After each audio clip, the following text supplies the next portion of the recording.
طبعا انت دلوقتي شايف الفيديو ده عن طريق اليوتيوب او الفيسبوك.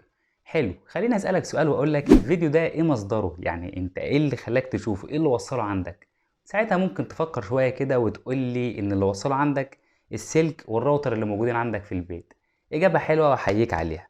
طب خلينا نصعب السؤال شوية واقول لك ايه اللي وصل النت للراوتر والسلك اللي موجود عندك في البيت.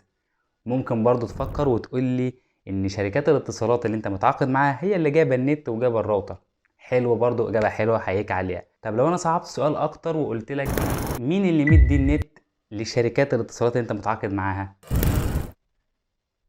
طبعا لو عارف الاجابه ما كنتش فتحت الفيديو. اهلا بيكم في قناه قلم جاف، والنهارده سؤال الانترنت بيجي منين. اتش سالم.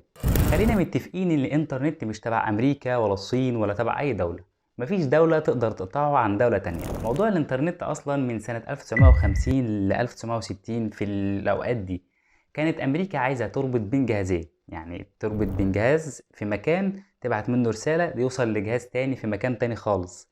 وده كان الهدف منه ان هم لما يكونوا في حرب مثلا في منطقة تانية يقدروا يتواصلوا بالاجهزة اللي مربوطة ببعض دي. ده كان تفكير امريكا ساعتها، وعشان كده بسرعة وزارة الدفاع الامريكية عملت وكالة خاصة اسمها ARPA انها تمسك الموضوع ده وتقدر تعمل شبكة اولية انها تبعت الرسائل بين الأجهزة المربوطة ببعض. وسنة 1969 فعلا نجحوا وعملوا شبكة مراسلة سموها ARPA نت، وقرروا انهم يبعتوا رسائل بين أجهزة مربوطة ببعض بس كل جهاز في مكان تاني. وساعتها بعتوا رسالة من جهاز موجود في جامعة كاليفورنيا لمكان تاني خالص وهو المعهد ستانفورد للأبحاث. وطبعا العملية نجحت والرسالة وصلت والدنيا كلها فرحانة وهي وكله تمام. تسكت شوية كده وتفتكر ان احنا اتفقنا في أول حلقة ان الانترنت مش ملك لحد، وبيجي في دماغك دلوقتي ان امريكا هي اللي عملت الانترنت وهي اللي تقدر تفصل الانترنت عن اي دولة هي عايزاها.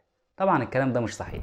ببساطة الجهازين اللي هم واحد في كاليفورنيا والتاني في المعهد ستانفورد للابحاث، الاتنين متوصلين ببعض بسلك. يعني اللي في كاليفورنيا المصدر بتاعه اللي في المعهد، واللي في المعهد المصدر بتاعه في كاليفورنيا. يعني لو شلنا السلك ده هيبقى مفيش عنده نت وده مش هيبقى فيه عنده نت. قيس بقى الكلام ده على كل الانترنت عبارة عن سلك متوصل بجهاز وجهاز.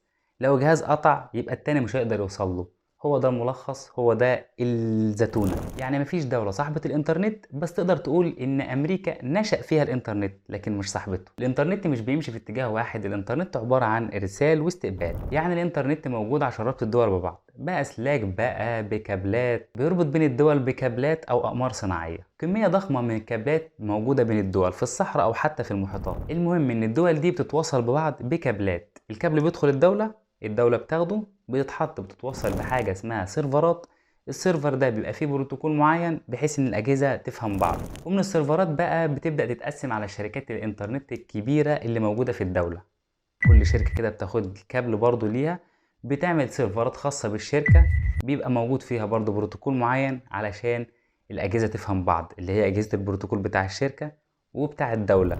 والشركات دي بتبدأ تاخد كابلات من السيرفرات اللي هي بتاع الدولة، وبتبدأ تعمل سيرفرات ليها خاصة برضو فيها بروتوكول معين علشان يفهم الأجهزة أو الأجهزة تفهم ببعض، بتاع سيرفرات الدولة وسيرفرات الشركة المعينة دي. والشركات الكبيرة دي بتبدأ تعمل عروض نت حضرتك بتشترك فيها، فبيجي لك النت برضو عن طريق كابلات اللي هي كابلات التليفون اللي عند حضرتك، بتوصلها بالجهاز بتاعك علشان يدخل السيرفرات وتبقى واحد من ملايين السيرفرات والأجهزة اللي موجودة في العالم. ده طبعا لو النت اشتغل عندك حلو. طيب خلينا نفترض كده برضو افتراض ان امريكا مثلا جت دلوقتي وقالت لا يا جماعة، لا، الانترنت دلوقتي انا اللي عملته، انا اللي نشأته سنة 1960، فانا هقطع النت على العالم كله.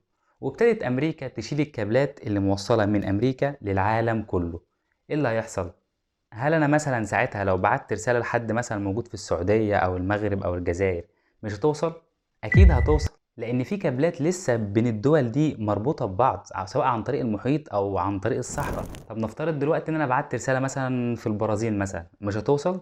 اكيد برضه هتوصل، لان الرسالة هتمشي من عندي لليبيا تعدي بقى المحيط وتروح. المهم في ربط بين الدول دي واسلاك موجودة. الحالة بس الوحيدة اللي مش هتوصل فيها ان انا لو بعت رسالة لحد من امريكا نفسها، كده مش هتوصل، كده النت واقف عندي بيني وبين امريكا. مفيش ربط، مفيش اجهزة مربوطة ببعض. الكلام ده برضو بينطبق على كله، يعني مش بينطبق على الرسالة بس. يعني لو مثلا أمريكا عاملة برنامج معين وأنا في مصر هنا بستخدمه، جاء النت أو هم قطعوا الكابلات، أنا ساعتها مش هقدر أستخدم البرنامج، لأن الكابلات أو السيرفرات الرئيسية في أمريكا هم شالوها. فبرضو بينطبق على الكلام ده، أي حاجة خارج أمريكا هقدر أستخدمها، لكن في أمريكا لأ. هو ده مفهوم الإنترنت، كابلات متوصلة ببعض. مفيش دولة صاحبته، مفيش دولة تقدر تقطع النت عن باقي الدول. وبس كده، أتمنى تكون المعلومة وصلت. ولو أول مرة تشوفني أتمنى تسبسكرايب للقناة ولايك للفيديو. لو عندك أي اقتراح أو أي سؤال اكتبه في الكومنتات نعمل عنه الحلقات الجاية. ويلا بقى، سلام عليكم.